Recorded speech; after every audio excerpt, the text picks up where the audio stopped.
वंदे मातरम। प्यारे बच्चों, क्या आप जानते हैं कि 2 अक्टूबर 1869 को हमारे देश में एक महापुरुष का जन्म हुआ था।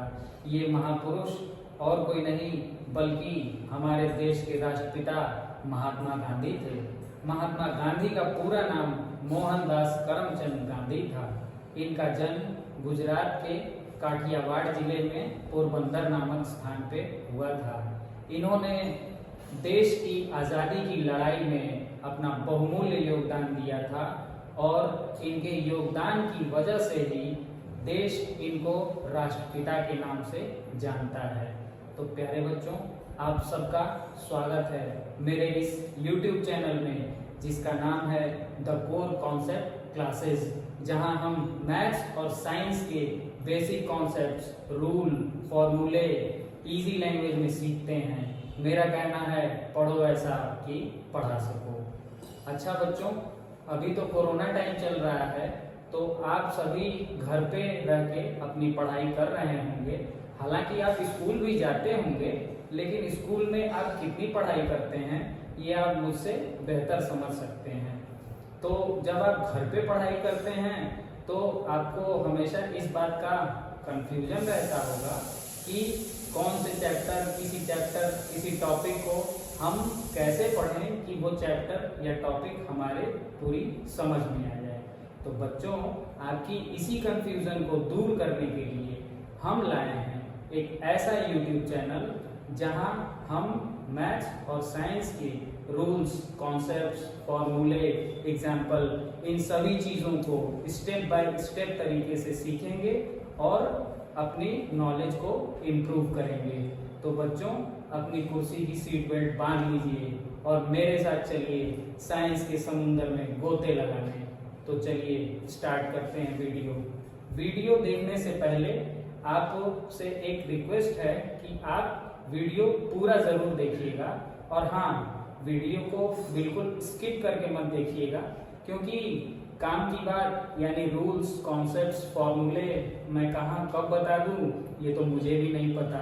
इसलिए अगर आप वीडियो स्किप करेंगे तो आपका नुकसान हो जाएगा। तो बच्चों, आइए वीडियो स्टार्ट करते हैं। तो बच्चों, आजकल के बच्चों में मैंने ये एक आदत देखी है कि वे साइंस पढ़ते समय ऐसी छोटी छोटी गलतियां करते हैं जिससे उन्हें साइंस सब्जेक्ट बिल्कुल समझ में नहीं आता।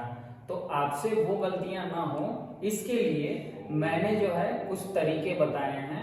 आप उन तरीकों को देखिए और सीखिए। लेकिन इससे पहले मैं आपको साइंस की थोड़ी बेसिक नॉलेज देना चाहता हूँ। तो वैसे तो हम साइंस को छोटी क्लासेस से पढ़ते आ रहे हैं, लेकिन हमारा ध्यान कभी इस बात पे नहीं जाता है कि व्हाट इज साइंस। तो आपकी जानकारी बढ़ाने के लिए मैं आपको बताता हूँ कि साइंस होती क्या है।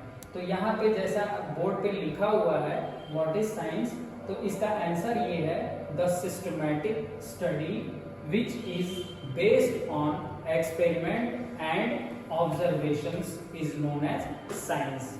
हिंदी में इसका मतलब ये हुआ कि विज्ञान एक ऐसा विषय है जो प्रयोग और प्रेक्षणों पर आधारित होता है, और जब तक विज्ञान में प्रयोग नहीं होंगे, प्रेक्षण नहीं होंगे, तब तक हम किसी निष्कर्ष पे नहीं पहुंचेंगे, और हमारे जो भी निष्कर्ष हैं वो भविष्य में चल के नियम बनते हैं। इसलिए हमें साइंस की डेफिनेशन जो है अच्छे से पता होनी चाहिए। मैं थोड़ी देर के लिए हट जाऊंगा ताकि आप इस डेफिनेशन का स्क्रीनशॉट ले सकें। अब थोड़ा सा साइंस की डिटेल के बारे में बात करते हैं। क्लास 8th तक साइंस की 3 ब्रांचेस होती हैं। पहली होती है फिजिक्स,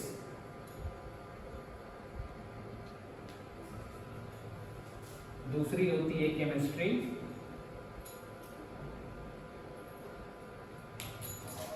और तीसरी होती है biology and environment.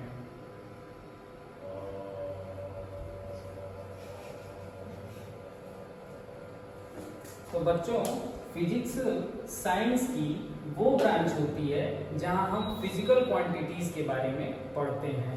Chemistry science की वो ब्रांच होती है जहां हम केमिकल्स के नेचर और बिहेवियर की स्टडी करते हैं। और बायोलॉजी एंड इन्वायरमेंट साइंस की वो ब्रांच होती है जहां हम लिविंग बीइंग्स के कैरेक्टरिस्टिक्स और हमारे इन्वायरमेंट के जो भी फैक्टर्स पाए जाते हैं उनकी स्टडी करते हैं। और हाँ, वीडियो अगर पसंद आ रहा हो तो अभी से चैनल को सब्सक्राइब कर दीजिए और अपने दोस्तों में इस वीडियो को लाइक और शेयर जरूर कीजिए, इससे मेरा मोटिवेशन बढ़ेगा। अब हम आते हैं अपने मेन टॉपिक पे और हमारा मेन टॉपिक है माइक्रो ऑर्गेनिज्म। तो बच्चों, जैसा मैंने आपको बताया कि आज हमारा टॉपिक है माइक्रो ऑर्गेनिजम्स। तो माइक्रो ऑर्गेनिजम्स के अंदर हमको कौन कौन से टॉपिक कवर करने हैं उसकी डिटेल मैंने यहाँ पे लिख रखी है। मैं दो लाइन पहले सबके बारे में बता देता हूँ और फिर एक एक टॉपिक को कवर करते हैं, ठीक है। तो इसमें पहला टॉपिक है हमारा what is micro organisms and there types. इसका मतलब ये हुआ कि माइक्रो ऑर्गेनिजम्स हम किन्हें कहेंगे और उनकी क्या कोई कैटेगरी भी होती है। जैसे एक पेड़ होता है, उस पेड़ की बहुत सी शाखाएं होती हैं, तो क्या ऐसा माइक्रो ऑर्गेनिजम्स के साथ है कि उनकी भी जो है बहुत से टाइप्स होंगे। तो ये हम पहले टॉपिक में कवर करेंगे। हमारा दूसरा टॉपिक है where do microorganisms live. कहने का मतलब ये है कि जैसे हमारे रहने के लिए एक घर होता है, जीव जंतुओं के रहने के लिए एक घर होता है, वैसे ही क्या माइक्रो ऑर्गेनिजम्स की भी कोई कॉलोनी होती है या माइक्रो ऑर्गेनिजम्स कहाँ रहते हैं, वो हम इस टॉपिक में कवर करेंगे। इसके बाद से नंबर आता है तीसरे टॉपिक का। तीसरा टॉपिक है माइक्रो ऑर्गेनिजम्स एंड अस। देखिए बच्चों, हम एक सामाजिक दुनिया में रहते हैं जहाँ पे हम अलग अलग लोगों से, अलग अलग समुदायों से जुड़े हुए हैं। तो इसी तरीके से माइक्रो ऑर्गेनिजम्स भी जो हैं वो हमसे जुड़े हुए हैं, हमारे समाज से, हमारे इन्वायरमेंट से जुड़े हुए हैं। तो इन्वायरमेंट से जुड़ने के बाद वो हमारे लिए क्या क्या काम करते हैं और वो इन्वायरमेंट के लिए क्या क्या काम करते हैं, वो हम इस टॉपिक में कवर करेंगे। जैसे पहला टॉपिक है फ्रेंडली माइक्रो ऑर्गेनिजम्स। इसका मतलब ये हुआ कि कुछ ऐसे माइक्रो ऑर्गेनिजम्स हैं हमारे आसपास जो हमारे लिए फ्रेंडली बिहेव करते हैं, यानी हमको कहीं न कहीं लाभ पहुंचाते हैं और हम उनसे कुछ न कुछ लाभ लेते रहते हैं। दूसरा है making of curd and milk. तीसरा हमारा सब टॉपिक है इंक्रीजिंग सॉइल फर्टिलिटी। इसका मतलब ये है कि माइक्रो ऑर्गेनिजम्स की कुछ एक स्पेशल कैटेगरी होती है जो हमारी सॉइल की फर्टिलिटी को बढ़ाने का काम करते हैं। तो कौन कौन से होते हैं वो सब हम डिटेल में कवर करेंगे। और हमारे तीसरे टॉपिक का चौथा सब टॉपिक है क्लीनिंग द इन्वायरमेंट। जैसे हमारे समाज में हमारे आसपास की जगहों को साफ करने के लिए अलग अलग लोग होते हैं, वैसे ही माइक्रो ऑर्गेनिजम्स की भी कुछ कैटेगरी होती है जो इन्वायरमेंट में हमारे क्लीनिंग करने का काम करती हैं। तो कौन कौन से माइक्रो ऑर्गेनिजम्स होते हैं और कैसे वो इन्वायरमेंट की क्लीनिंग करते हैं, वो हम इस टॉपिक में कवर करेंगे। और हमारा चौथा टॉपिक है हार्मफुल माइक्रो ऑर्गेनिजम्स। देखिए बच्चों, मैंने आपको बताया था ना अभी कि हम एक समाज में रहते हैं, तो समाज में हर तरीके के लोग रहते हैं। इसी तरीके से हमारे जो माइक्रो ऑर्गेनिजम्स होते हैं वो हमारे लिए अगर बेनिफिशियल भी होते हैं तो कहीं ना कहीं हमको नुकसान भी पहुंचाते हैं। तो इस टॉपिक में हम उन माइक्रो ऑर्गेनिजम्स के बारे में पढ़ेंगे जो नुकसान पहुंचाने का काम करते हैं। हार्मफुल माइक्रो ऑर्गेनिजम्स में हम ये पढ़ेंगे कि डिजीज कॉजिंग माइक्रो ऑर्गेनिजम्स जो हैं वो किस किस तरीके से एनिमल, प्लांट्स और अदर लिविंग बीइंग्स को नुकसान पहुंचाते हैं। और इसके बाद से हम फूड प्रिजर्वेशन की बात करेंगे। जैसे हम ये बात अच्छी तरीके से जान चुके हैं कि जो माइक्रो ऑर्गेनिजम्स हमको लाभ पहुंचाते हैं, हमको नुकसान पहुंचाते हैं, इसी तरीके से जो माइक्रो ऑर्गेनिजम्स की एक कुछ स्पेशल कैटेगरी है वो फूड को जो है स्पॉइल करने का काम करती है। अपने टॉक्सिक सब्सटेंस उन फूड मटेरियल्स में प्रोड्यूस करते हैं, जिसकी वजह से हमारा फूड जो है वो टॉक्सिक हो जाता है और उससे कई तरीके की बीमारियां होने लगती हैं। तो इस टॉपिक में हम ये जानेंगे कि फूड का प्रिजर्वेशन हम कैसे करें। इसमें पहला जो मेथड है वो ये है कि बाय सॉल्ट करें, बाय शुगर करें, ऑयल और विनेगर का यूज करके हम कैसे फूड को प्रिजर्व कर सकते हैं। सेकंड सब टॉपिक है इसमें कि फूड का प्रिजर्वेशन हम केमिकल मेथड से किस तरीके से करेंगे। इसका तीसरा टॉपिक ये है कि फूड प्रिजर्वेशन जो है वो हीट और कोल्ड ट्रीटमेंट से हम किस तरीके से कर सकते हैं। और चौथा सब टॉपिक है कि जो फूड प्रिजर्वेटिव हमने यूज किए हैं उनका स्टोरेज और पैकेजिंग किस तरीके से किया जाता है। और इसके बाद से बात आती है नाइट्रोजन फिक्सेशन। देखिए बच्चों, आप इस चीज को बहुत अच्छे से जानते होंगे कि जो हमारा एनवायरनमेंट होता है उसमें 78% नाइट्रोजन पाई जाती है और वो नाइट्रोजन हमारी एटमॉस्फेरिक नाइट्रोजन होती है। और हमारे कुछ ऐसे बैक्टीरिया होते हैं जो इन नाइट्रोजन एटमॉस्फेरिक नाइट्रोजन को डायरेक्ट जो है वो नाइट्रोजिनस सब्सटेंसेस में चेंज कर देते हैं और इस तरीके से हमारे कुछ लेग्यूमिनस प्लांट्स में वो नाइट्रोजन के रूप में फिक्स हो जाते हैं। तो वो किस तरीके से क्या सिस्टम होता है वो हम इस टॉपिक में कवर करेंगे। और इस चैप्टर का लास्ट टॉपिक है नाइट्रोजन साइकिल। जैसा कि मैंने अभी आपको बताया कि जो ये एटमॉस्फेरिक नाइट्रोजन है हमारी, उसको कुछ बैक्टीरिया ऐसे हैं जो फिक्स करने का काम करते हैं। तो ऐसा भी तो क्वेश्चन मन में आ सकता है कि जो हमारी एटमॉस्फेरिक नाइट्रोजन है वो कहीं खत्म तो नहीं हो रही है, या फिर हम जो एटमॉस्फेरिक नाइट्रोजन को बैक्टीरिया फिक्स कर दे रहे हैं उससे फिर ये नाइट्रोजन एटमॉस्फेयर में वापस कैसे जाती है। तो इस नाइट्रोजन साइकिल में हम उन सब की डिटेल पढ़ेंगे। तो बच्चों, हमने ये देखा कि माइक्रो ऑर्गेनिजम्स चैप्टर जो है वो मेनली 7 छोटे छोटे टॉपिक्स में बटा हुआ है और अब हम इन 7 टॉपिक को बारी बारी करके इनकी सारी डिटेल्स देखते हैं। तो बच्चों, अब हम आ जाते हैं अपने मेन टॉपिक पे और हमारा मेन टॉपिक है माइक्रो ऑर्गेनिजम्स। माइक्रो ऑर्गेनिजम्स हमारे लिए बहुत ही यूजफुल होते हैं, इसलिए सबसे पहले हम ये तो जानें कि माइक्रो ऑर्गेनिजम्स होते क्या हैं। तो microorganisms are those tiny creatures which are not visible by our naked eyes। कहने का मतलब ये है कि माइक्रो ऑर्गेनिजम्स यानी सूक्ष्म जीव ऐसे जीव होते हैं जिन्हें हम अपनी आंखों से नहीं देख सकते हैं। इसका दूसरा मतलब ये हुआ कि इन माइक्रो ऑर्गेनिजम्स को देखने के लिए हमें कुछ दूसरे तरीके अपनाने पड़ते हैं और उसमें से एक तरीका होता है कि हम एक इंस्ट्रूमेंट का यूज करते हैं जिसे हम माइक्रोस्कोप बोलते हैं। माइक्रोस्कोप एक ऐसा इंस्ट्रूमेंट होता है जो छोटे छोटे ऑब्जेक्ट्स को मैग्नीफाई करके चीज़ों को बड़ा करके दिखाता है। माइक्रोस्कोप के बारे में मैंने एक अलग से जो है वीडियो बना रखी है, आप उसको चाहें तो देख सकते हैं। और अब हम माइक्रो ऑर्गेनिजम्स के बारे में जान चुके हैं, अब हम ये जान लें कि माइक्रो ऑर्गेनिजम्स के कितने टाइप होते हैं। तो माइक्रो ऑर्गेनिजम्स के मेन 4 टाइप होते हैं। पहला है हमारा बैक्टीरिया, दूसरा है प्रोटोजोआ, तीसरा है फंगी, कहीं कहीं इसे फंजाई भी बोलते हैं, और चौथा है हमारा एल्गी। इसमें से बैक्टीरिया और प्रोटोजोआ ये जो होते हैं वो सिर्फ एक सेल के बने होते हैं, इसलिए इन्हें यूनिसेलुलर ऑर्गेनिजम्स कहा जाता है। क्या कहा जाता है? जी हाँ, आपने सही सुना होगा, यूनिसेलुलर।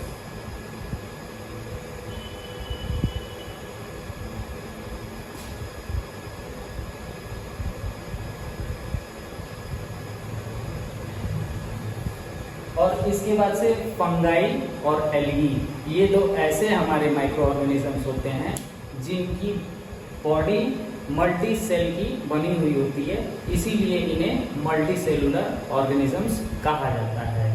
इन 4 कैटेगरी के अलावा माइक्रो ऑर्गेनिजम्स की एक और कैटेगरी होती है जिसे हम वायरस के नाम से जानते हैं। हिंदी में वायरस को विषाणु भी बोलते हैं ये वायरस देखने में जितना आसान लग रहा है, ये अपने मोड ऑफ एक्शन में उतना ही खतरनाक होता है, क्योंकि इस वायरस की वजह से न केवल ह्यूमन बीइंग्स बल्कि प्लांट्स और कुछ एनिमल्स में भी जो है डिजीजेस होती हैं। और एक बार अगर ये डिजीज को कंट्रोल न किया जाए तो इसके परिणाम बहुत ही भयानक होते हैं। आजकल कोरोना वायरस का नाम आपने अच्छी तरीके से जो है सुना हुआ है, तो आप समझ सकते हैं कि ये जो कोरोना वायरस है, इसी वायरस का एक अलग ग्रुप है और इसके कितने नुकसान हो रहे हैं ये आपको बताने की ज़रूरत नहीं है। अब जब हमने इतना जान लिया है तो कम से कम इतना भी तो जाने कि हमने माइक्रो ऑर्गेनिजम्स की इतनी बातें समझ ली हैं। माइक्रो ऑर्गेनिजम्स पाए कहाँ जाते हैं? तो बच्चों, इसको समझने का सबसे अच्छा तरीका ये है कि आप इस चीज़ को समझ लीजिए कि जैसे हमारे चारों तरफ हवा होती है, वैसे ही हमारे चारों तरफ माइक्रो ऑर्गेनिजम्स पाए जाते हैं। हमारा अगला टॉपिक है माइक्रो ऑर्गेनिजम्स एंड अस। इसमें हम माइक्रो ऑर्गेनिजम्स हमारे लिए किस तरीके से जो है वो किस एस्पेक्ट में हमारे लिए वो यूज़फुल और हार्मफुल होते हैं, इसकी हम स्टडी करेंगे। तो यहाँ पे मैंने दो कैटेगरी बना रखी है। एक कैटेगरी है जिसमें माइक्रो ऑर्गेनिजम्स हमारे लिए बेनिफिशियल किस किस तरीके से होते हैं, और दूसरी कैटेगरी है कि माइक्रो ऑर्गेनिजम्स हमारे लिए हार्मफुल किस किस तरीके से होते हैं। तो सबसे पहले बेनिफिशियल को हम देखते हैं। जैसे कुछ हमारे माइक्रो ऑर्गेनिजम्स ऐसे होते हैं जो मिल्क को कर्ड में कन्वर्ट करने का काम करते हैं। तो इस तरीके का एक हमारा बैक्टीरिया होता है जिसका नाम होता है लैक्टोबैसिलस। ये एक बैक्टीरिया होता है जो दूध को दही में कन्वर्ट करने का काम करता है। एक्चुअल में जब हम दूध में जामन डालते हैं तो ये जामन जो है ये यही लैक्टोबैसिलस नाम का बैक्टीरिया होता है जो अपनी ग्रोथ को बढ़ाता जाता है और इस तरीके से दूध हमारा दही में कन्वर्ट हो जाता है। इसके बाद से बात आती है केक एंड ब्रेड प्रोडक्शन। तो माइक्रो ऑर्गेनिजम्स की एक और कैटेगरी होती है जिसको हम बोलते हैं ईस्ट। ईस्ट ये जो है हमारे ऐसे माइक्रो ऑर्गेनिजम्स होते हैं जो केक और ब्रेड के प्रोडक्शन को प्रमोट करते हैं और इस तरीके से हम केक और ब्रेड के निर्माण में ईस्ट का प्रयोग करते हैं। कॉमर्शियल लेवल पे अल्कोहल और वाइन और विनेगर के प्रोडक्शन के लिए हम जिस माइक्रो ऑर्गेनिजम्स का यूज़ करते हैं वो ईस्ट होता है। इसके अलावा हमारे पास कुछ ऐसे बैक्टीरिया होते हैं जिनसे हम स्पेशल तरीके की मेडिसिन्स बनाते हैं जिनको हम एंटीबायोटिक्स कहते हैं। ये एंटीबायोटिक्स हमारी बॉडी में जाके पर्टिकुलर उस बैक्टीरिया के प्रति हमारे बॉडी के अंदर रेजिस्टेंस डेवलप करती हैं और इस तरीके से हमारी बॉडी प्रोटेक्टेड रहती है।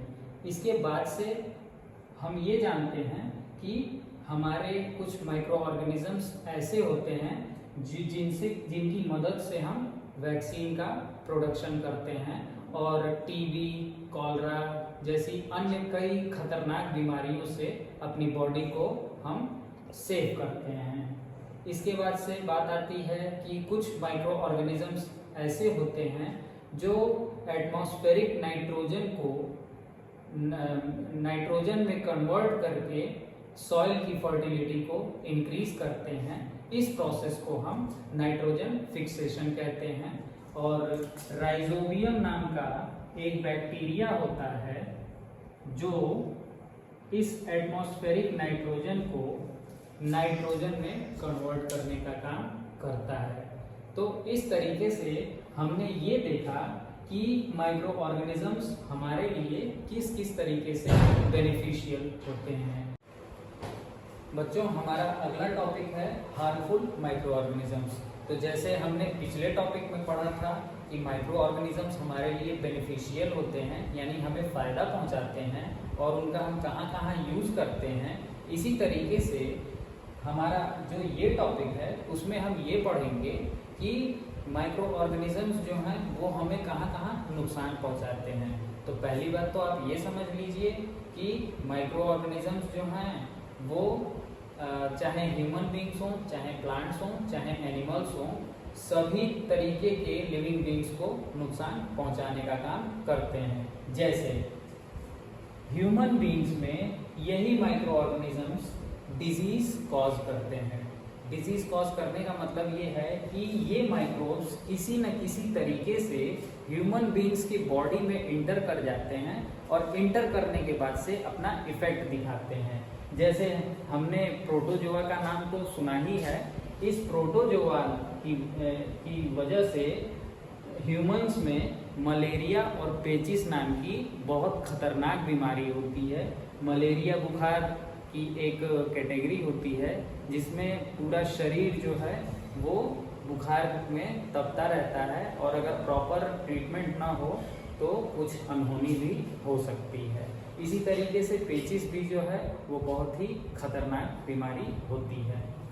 इसके बाद से कुछ माइक्रो ऑर्गेनिजम्स ऐसे होते हैं जो एनिमल्स में डिजीज कॉज करते हैं। जैसे बैक्टीरिया की एक वैरायटी होती है जो एनिमल्स में एंथ्रेक्स नाम की एक गंभीर बीमारी पैदा करती है।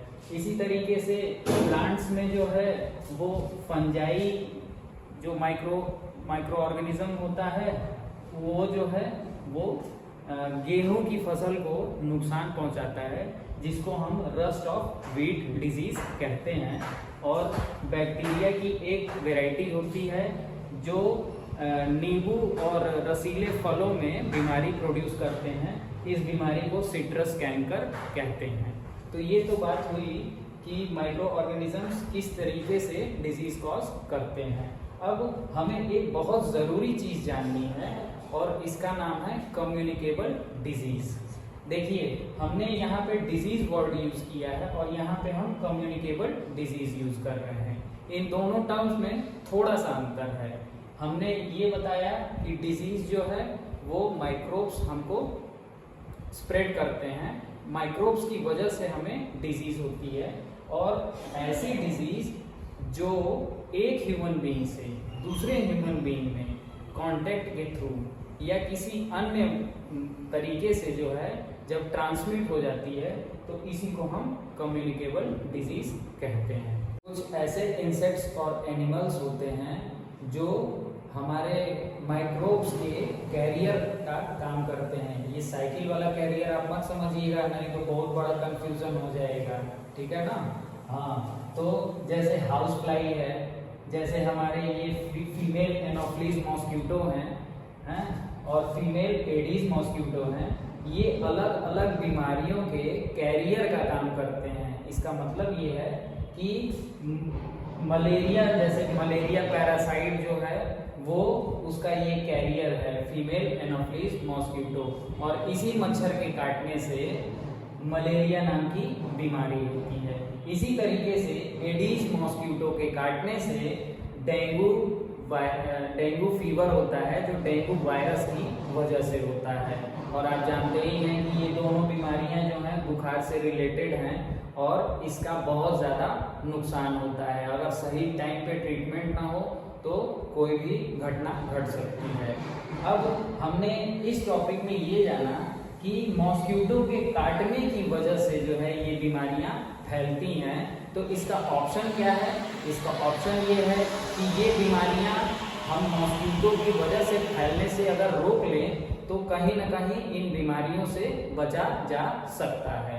तो इसके लिए हम मॉस्किटो के फैलाव को कैसे रोकें?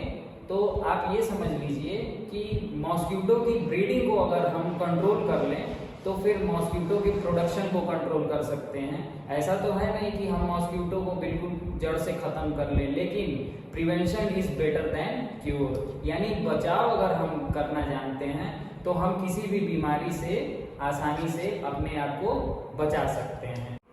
अच्छा बच्चों, कभी कभी ऐसा होता है कि अगर हम फूड प्रोडक्ट्स को काफ़ी देर तक खुला रख दें या ऐसे भी किनारे रख दें जहाँ पे बहुत सी गंदगी मौजूद हो, तो हम कुछ समय के बाद देखते हैं कि उस बर्तन में या उस फूड प्रोडक्ट्स में एक अलग तरीके की ऑर्डर प्रोड्यूस हो जाती है।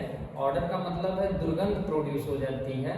ऐसा इसलिए होता है क्योंकि जो माइक्रो ऑर्गेनिजम्स होते हैं वो उस फूड प्रोडक्ट में डेवलप होना स्टार्ट कर देते हैं, और डेवलप होने के बाद से वो उस फूड प्रोडक्ट को टॉक्सिक सब्सटेंस में चेंज कर देते हैं। और अगर हमने कहीं गलती से उस फूड प्रोडक्ट को यूज कर लिया तो हमारी बॉडी में कई तरीके की कॉम्प्लिकेशंस स्टार्ट हो जाती हैं, जिसे हम फूड पॉइजनिंग कहते हैं।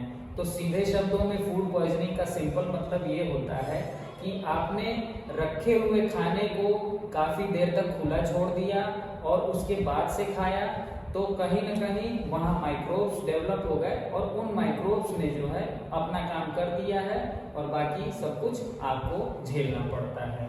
ठीक है, तो इस खाने को खराब होने से बचाने के लिए हम जो मेथड यूज करते हैं उसे हम फूड प्रिजर्वेशन कहते हैं। फूड प्रिजर्वेशन का सीधा मतलब ये है कि फूड को हम प्रिजर्व कैसे करें। तो फूड को प्रिजर्व करने के लिए हमें कुछ केमिकल्स की जरूरत पड़ती है, जिसे हम प्रिजर्वेटिव कहते हैं। प्रिजर्वेटिव वे केमिकल्स होते हैं जो कहीं ना कहीं माइक्रोब्स की ग्रोथ को चेक करने का काम करते हैं। अब हम देखते हैं कि फूड के प्रिजर्वेशन के कितने मेथड्स होते हैं। तो पहला मेथड है food preservation by salt, sugar, oil and vinegar. दूसरा मेथड है बाय केमिकल मेथड। तीसरा मेथड है हीट एंड कोल्ड ट्रीटमेंट, और चौथा मेथड है स्टोरेज एंड पैकिंग। तो पहले टॉपिक की बात करते हैं। कुछ माइक्रोब्स ऐसे होते हैं जिन पर हम सॉल्ट का यूज करके उनकी ग्रोथ को रिड्यूस करने का काम करते हैं। जैसे आपने अपने घर में मम्मी लोगों को गर्मियों के दिन में देखा होगा कि जब आम का अचार बनाती हैं तो उसमें जो है वो नमक का यूज करती हैं। तो वो नमक जो है वो टेस्ट तो बढ़ाने का काम करता ही करता है, साथ में ये जो माइक्रोब्स हैं इनकी ग्रोथ को रोकने का काम करता है। इसी तरीके से जब आंवले का अचार बनता है तो आंवले का अचार में भी जो है हम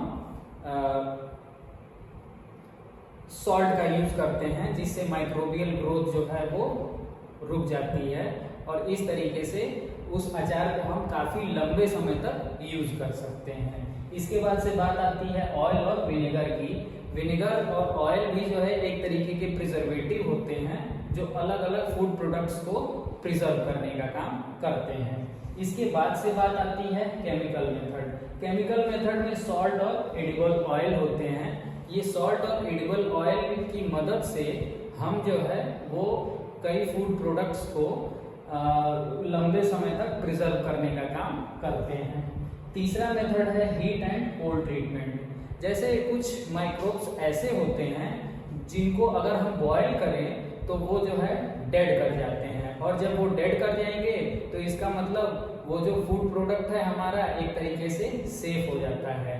तो ऐसा हम जो है मिल्क के केस में करते हैं। सबसे पहले मिल्क को हम 70 डिग्री के टेम्परेचर पे हीट करते हैं और 15 से 30 सेकंड के लिए बॉयल करके और फिर फ्लेम को ऑफ कर देते हैं, और फिर डायरेक्टली उसको जो है चिल्ड करके और फिर हम पैक कर देते हैं। तो इस तरीके से जो है वो हमारा इस मेथड से फूड जो हमारा मिल्क है वो प्रिजर्व हो जाता है।